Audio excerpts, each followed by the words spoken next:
Hello, good evening সবাইকে।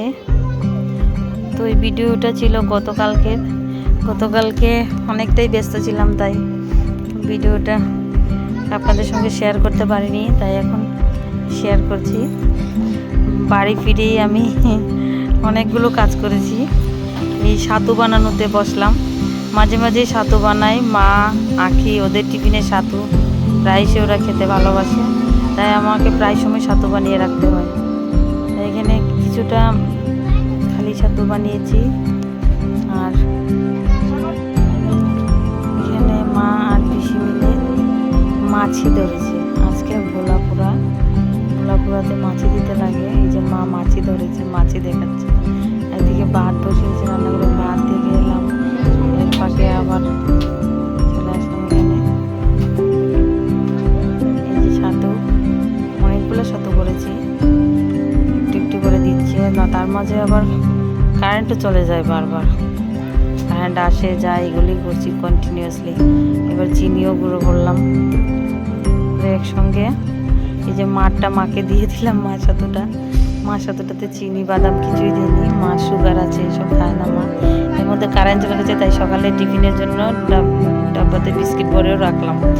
এই ফাঁকে বিস্কিট একটা ডাব্বাতে হয়নি, পরে একটা ডাব্বাতে অ্যাড করেছি। তারপরে এই যে বাদাম গুঁড়ো করে মিশিয়ে নিয়েছি।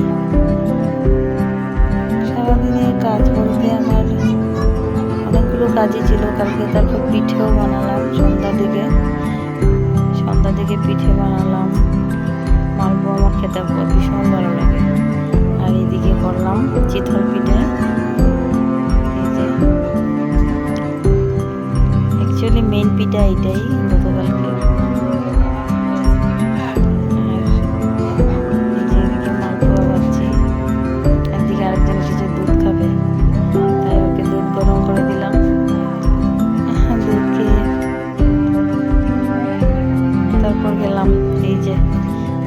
পুরার জন্য পুরবারে গিয়েছে, আর ওদিকে ও আমার কাকি শাশুড়ি ছিল, কাকিমণির কাছ থেকে এদিকে আসছে পার দিয়ে।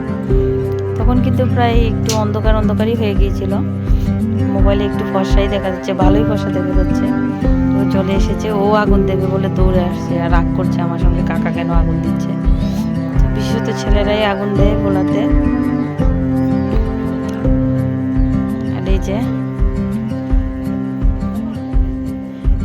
আগুন কিন্তু জ্বলছে না, অনেক ট্রাই করার পর আগুন জ্বলেছে। জানি না কেন আগুন জ্বলেনি।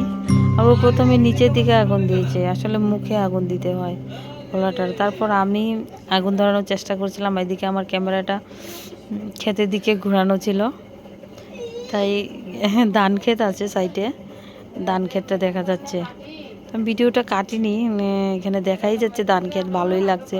আর এদিকে অনেক চেষ্টা করছি আমরা আগুন দেওয়ার জন্য। এই যে আগুন জ্বলছেই না, একটু জলে নিভে যায়। এদিকে শাকিলও আমাকে বলছে যে কি ম্যাচ এনেছো বৌদি, এটা দিয়ে আগুনই জ্বলে না। অনেকক্ষণ আগুন দেওয়ার পর তারপরে এই যে আগুন জ্বললো। হ্যাঁ, একটু জ্বলাতে তারপর কিছুক্ষণ পরে আগুন ঠিকই জ্বলেছে।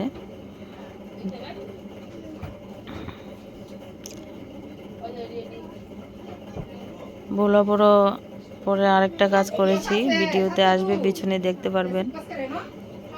তারপরে এখানে এই যে ভোলাতে আগুন দিলাম, এটাই জ্বলছে। বারবার চেষ্টা করা হচ্ছে আগুন জ্বালানোর জন্য, অনেকক্ষণ লেগেছে। খুবই বিরক্ত হয়েছিলাম এটাতে আগুন দিতে। আগুন দিয়েছি, পুরো জ্বলেছে, প্রায় অন্ধকারই হয়ে গিয়েছিল তখন। এই যে তারপর এই যে মেইন জিনিসটা দেখুন, এটা কি বলুন তো? আপনারা যারা চিনেন কমেন্টে জানাবেন প্লিজ। আর আমার ভিডিও যদি ভালো লাগে একটু লাইক, কমেন্ট আর শেয়ার করে দিবেন। আর এটা হচ্ছে বোলতার বাসা, ঘরের পিছনেই ছিল। প্রত্যেক দিন দুপুরবেলা এদের যন্ত্রণায় বাইরে আসা যায় না, তাই আজ সন্ধ্যার সময় এটাকে একটা দাদাকে বলেছিলাম আসার জন্য। দাদা বলতাটাকে কোথায় ভাগিয়ে দিয়েছে ঢিল মেরে। তারপরে এই যে বলতার বাসাটা নিয়ে এলো, আর উনি বলছে যে এটা উনি বাড়ি নিয়ে যাবে। বাড়ি নিয়ে নাকি এটাকে কোথায় লাগিয়ে রাখবে। আর এটাকে আমি একটু ভিডিও করছি, অনেকটা সময় আমি ভিডিও করেছি এটাকে। কি কত বড়, আমি কোনোদিন দেখিনি এত বড় বোলতার বাসা। বাচ্চা ছিল, ছোট ছোট বাচ্চা ছিল এটার মধ্যে। এই যে সাদা সাদা জায়গাটাতে ছোট বাচ্চা ছিল। আর একটু কাছে থেকে এই যে যতটুকু কেটে নিয়েছে, এটি কেটে এই টুকরো টুকরো আমি একটু হাতে নিলাম। তারপর টুকরাটা নিয়ে গিয়েছিল উনি, পুরো বাসাটা নিয়ে। আরেকটা বলতা বের হয়েছিল এটা দেখে। আজকে সারাদিনের কিছু কিছু ক্লিপ আমি ভিডিও করে আপনাদেরকে দেখাচ্ছি। আমার ভিডিও যদি ভালো লাগে একটা সুন্দর কমেন্ট রেখে যাবেন।